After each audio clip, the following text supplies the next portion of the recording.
તો આપણે બધા તળાઈ ગયા છે, તો હવે આપણે આને કાઢી લેવું અને ગેસ બંધ કરી દઈએ. મિત્ર, જય માતાજી. હું દયાબેન પરમાર, અમરેલીથી. મારી ચેનલનું નામ દયાબેન ડીનું રસોડું. તો આજે આપણે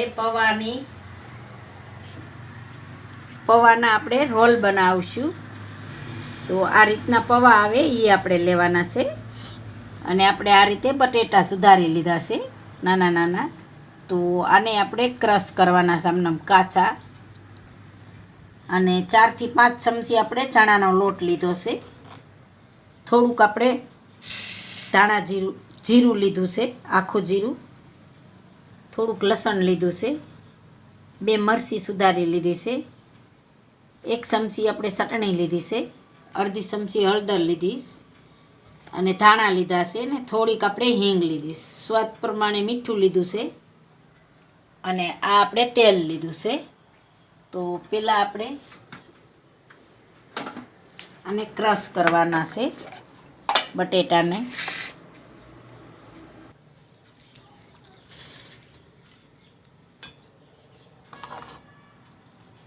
તો આપણે બટેટા ધોઈને જ લીધા છે, તો આમાં આપણે નાખી દેવું. થોડાક અડધા બટેટા નાખવાના ને અડધા આપણે આમાં પૌવા નાખવાના.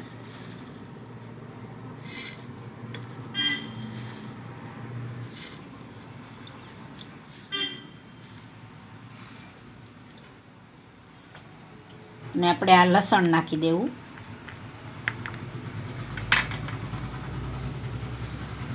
આપણે મરચી નાખી દેવું અને જીરું નાખી દેવું.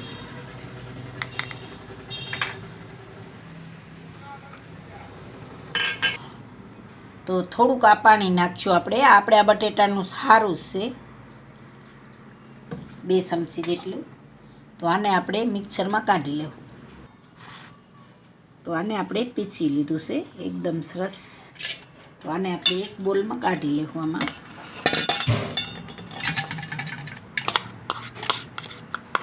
આમાં આપણે કાઢી લેવું.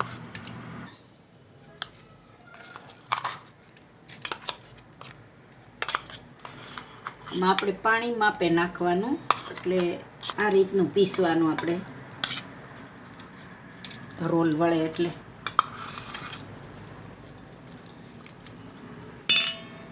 આ રીતે પીસી લેવાનું આપણે સરસ.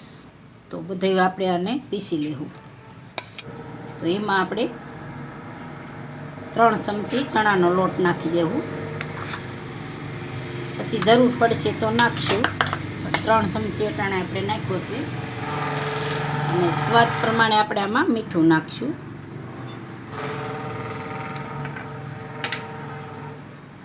આપણે હિંગ લીધી છે એ આમાં નાખી દેવું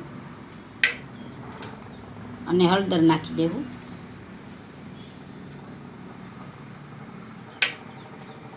અને આપણે આ ચટણી લીધી છે એ નાખી દેવું.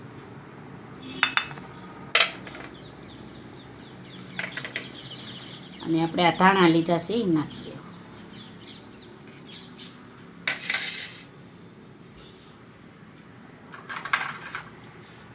બે ચમચી આપણે એમાં તેલ નાખશું.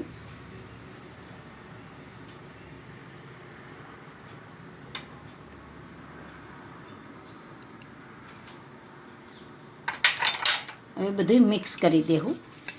આપણે આમાં લગભગ પાણીની જરૂર તો નહીં પડે, કેમ કે આપણે બટેટા અને બધું હતું એટલે ચાખી લેવાનું છે જ. મીઠા મળવું હોય તો આપણે મીઠું આમાં નાખી દેવાનું. તો આને સરસથી લોટ ભેગો કરી લેવું. તો આપણે 1 ચમચી હજી લોટ નાખી દેવું ચણાનો.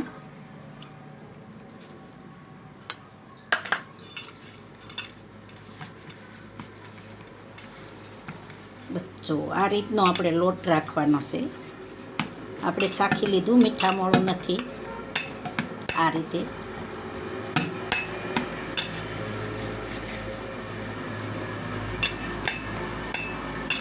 તો હવે આપણે આને 2 મિનિટ રહેવા દેવું. તો આપણે 2 મિનિટ જેવું થઈ ગયું. તો હવે આપણે તેલ ગરમ મેલી દેવું. ગેસ ચાલુ કરશું આપણે.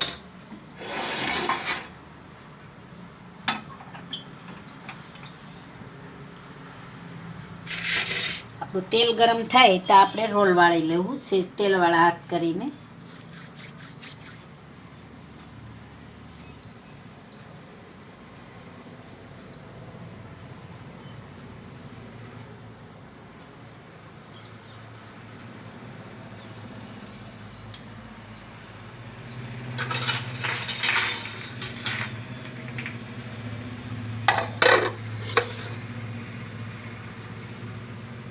તો આ રીતે આપણે રોલ વાળી લેવું.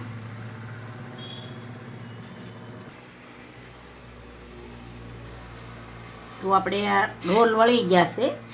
તો હવે આપણે જોઈએ આપણે તેલ આપણું ગરમ થઈ ગયું છે, હતપ થયું છે. તો આ રીતે આપણે તળવાના છે ધીમા ગેસે.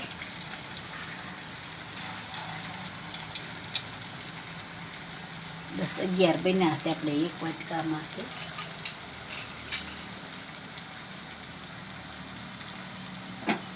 ધીમે ગેસે આપણે સડવા દેવાનું છે.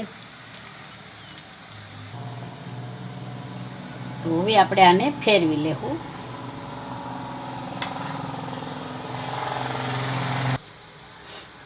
જો આ રીતે આપણે સરસથી ગોલ્ડન જેવા થઈ જાય ત્યાં લગી આપણે આને શેડવાના છે. તો હવે આપણે આને એકદમ સરસ સડી ગયા છે. તો આપણે આ કાઢી લેવું અને બધાય આ રીતે આપણે તળી લેવું. તો આપણે બધાય તળાઈ ગયા છે. તો હવે આપણે આને કાઢી લેવું અને ગેસ બંધ કરી દેવું.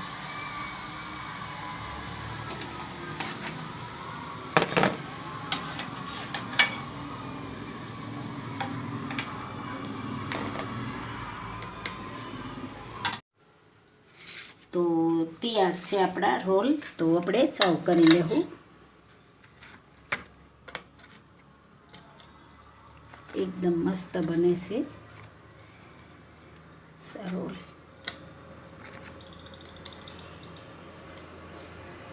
આપણે ટમેટા કેસબ રાખશું, ટમેટા સોસ.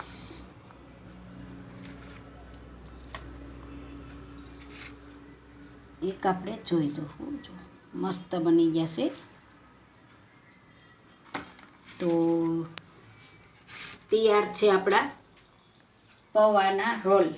જો મારી રેસીપી પસંદ આવે તો લાઈક કરજો, શેર કરજો અને સબસ્ક્રાઈબ કરજો. બેલ આઇકન જરૂર દબાવજો. કોમેન્ટ કરીને કહેજો કે તમને કેવા લાગ્યા પૌંઆના રોલ.